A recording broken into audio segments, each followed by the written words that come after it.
It's happening in New York, New Jersey, or Long Island. Hear about it with Joe Piscopo. Mornings, 6 to 10 on AM 970. The Answer.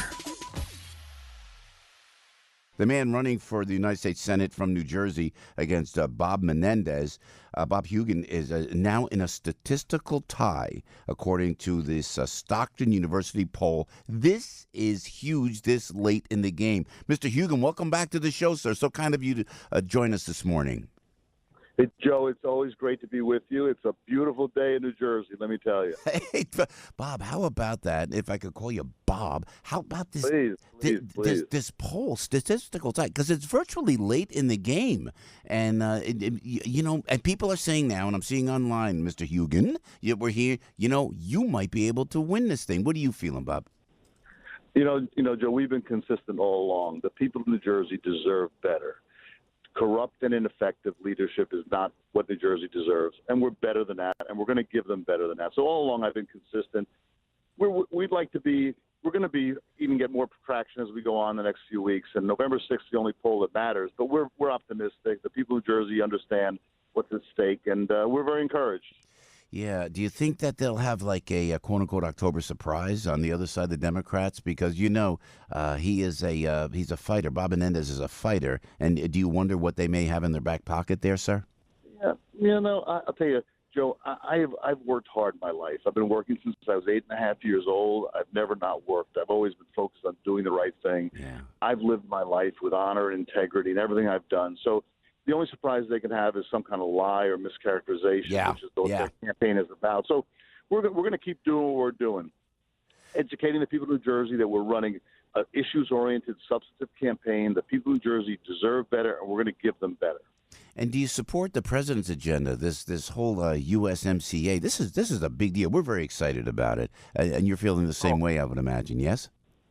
Listen, I think the issue is so many good things are happening. Look at having good trade relations that are fair between Canada and Mexico, big trading partners, critical to our economy, to our consumers, to our jobs.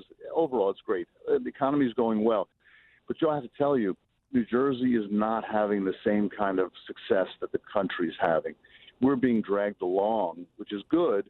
But when you have this kind of robust national economy, we want the state economy doing better, but it's so unaffordable. Give you one statistic that I just read the other day.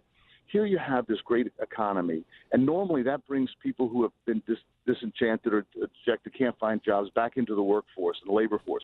The labor force in New Jersey apparently is 40,000 less than it was a year ago because people are leaving or don't see the opportunity for real economic growth in New Jersey. So we've got to do more in New Jersey to capitalize on the good things happening in the national economy. I love the way you help people with cancer. Those ads are great, and they're all true, the way you develop cancer drugs to help people who thought their life had ended. And and I ask you this, and this is an idea I've had, and I've talked about on the air for many times, Bob, is manufacturing generic drugs in like Patterson, in the certain wards that are stressed, or in down toward Vineland, around the stressed areas of the state. That's a distinct possibility to bring maybe generic drug manufacturing to the state of New Jersey to create revenue. Not a bad idea, huh, from a guy in the radio? Listen, it's a great idea. In fact, Celgene announced in February that they were going to do manufacturing in Union County. I love it. Because the tax law had changed. There it is. Let's be clear, Joe. Yes, sir. That we have a much better situation to bring jobs back to America today. But New Jersey is very difficult because of the affordability. The governor just raised the corporate business tax. You want to bring businesses to Jersey, it has to be an attractive place for business because Pennsylvania, North Carolina, even New York, every place else is competing to take our jobs away from New Jersey. It's so freaking expensive to live in New Jersey. How do you expect people to bring jobs here? We got to deal with the fundamental unaffordability of New Jersey if we want to grow this economy for our kids and they can come back and stay in New Jersey and our parents can stay in New Jersey, keep our families together. Affordability is the number one issue in New Jersey. Yeah, you're absolutely right. Bob Hugin, thank you for joining us. Congratulations. I don't want to say congratulations because I know you. You're a fighter, man. You don't want to take it for granted, but a statistical tie against Robert Menendez for the United States Senate seat, and that would be amazing if you pulled this one off. But, Bob, you are welcome here anytime, and I tell you, listening now, Mr. Hugin called last minute just to check in, and we appreciate that very much, sir, and we'll talk to you soon. Joe, one last thing. Yes, sir. I'm down in Cape May County. We're starting down here today. I'm finished up in your neck of the woods. We've got an event in Morris and Passaic County. The response is great. People are energized. They know we can do better, and it's just exciting. And we're going to push right to the finish line. November 6th, we get up the vote, we're going to win. All right. Bob Hugin, thank you, my friend. We'll see you out there. Thanks a lot, Joe. All right. Godspeed, sir. Everybody knows this guy. Now, everybody knows he can do a radio show. Joe Piscopo.